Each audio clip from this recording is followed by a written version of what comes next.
Morning friends, पुष्पजीवी sir class में आप लोग का स्वागत है। आज हम चर्चा करेंगे यूज ऑफ कैन और इसमें हम नेगेटिव सेंटेंस की चर्चा करेंगे। पॉजिटिव मैंने पिछले सेशन में बता दिया है, आज हम नेगेटिव की चर्चा करेंगे। बहुत ही आसान है। पहचान, ऐसे वाक्यों में सकता है, सकता है, सकती है, सकते हैं और नहीं शब्द आता है।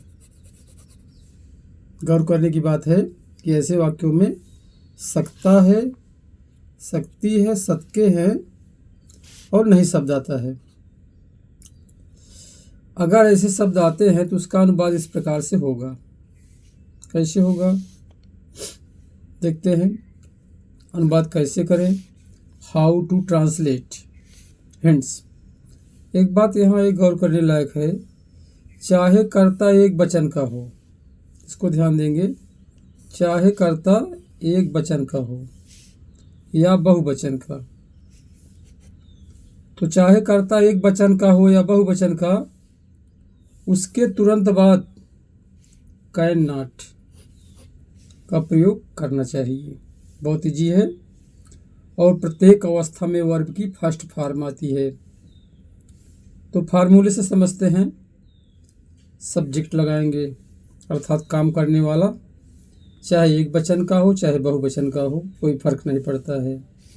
उसके बाद हम कैन लिखेंगे, फिर नॉट लगाएंगे, फिर वर्ब की फर्स्ट फॉर्म लिखेंगे, फिर उसके वर्ब की फर्स्ट फॉर्म लिखेंगे, फिर ऑब्जेक्ट लगाएंगे।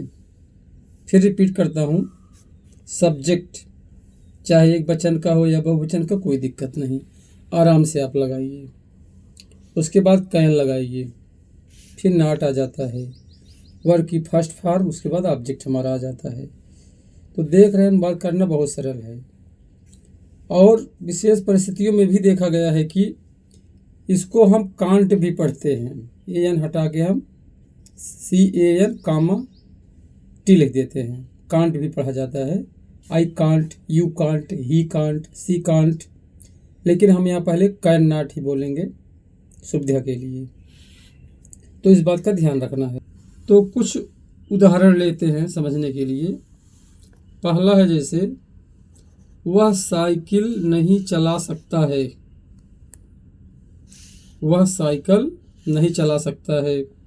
यहाँ देखें, वह एक वचन में है, इसके लिए हमने ही का यूज किया है, तो हो जाएगा he can not ride a cycle या बाईसाइकिल। आगे देखते हैं, वे अंग्रेजी नहीं बोल सकते हैं।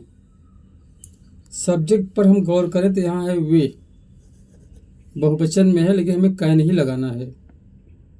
तो लिखा गया है they can not speak English. ध्यान देंगे, चाहे कर्ता एक वचन का हो चाहे बहुवचन का, हमें प्रत्येक अवस्था में जो है कैन नॉट ही यूज करना है और वर्ब की फर्स्ट फॉर्म आएगी। तो लिखा गया है they can not speak English.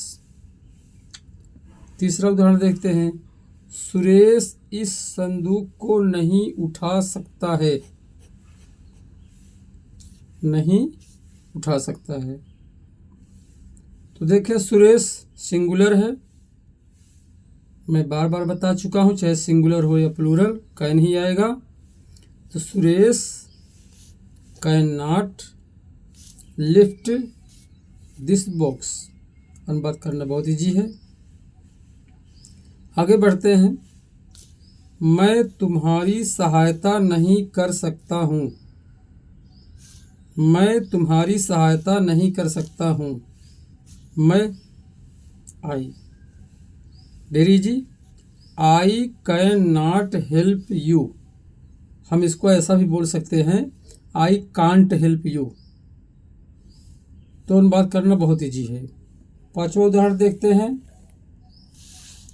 तुम पेड़ पर नहीं चढ़ सकते हो। तुम, जिसके लिए हम यू लगाते हैं, तो कैन आया है। प्रत्येक अवस्था में कैन लगाना है, बहुत ईजी है ये। You can not climb on the tree, बहुत ईजी है। 6 नंबर देखते हैं।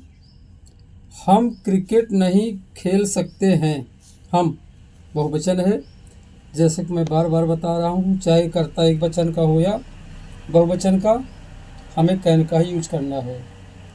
हम क्रिकेट नहीं खेल सकते हैं, हो जाएगा we can not play cricket या वी कांट प्ले क्रिकेट, बहुत ईजी है। लास्ट उदाहरण देखते हैं। आदमी बूढ़ा नहीं हो सकता है। आदमी, सारे आदमियों की बात चल रही है, चूंकि यह स्टेटमेंट है, तो आदमी men can not grow old, men के साथ भी कैन आया है।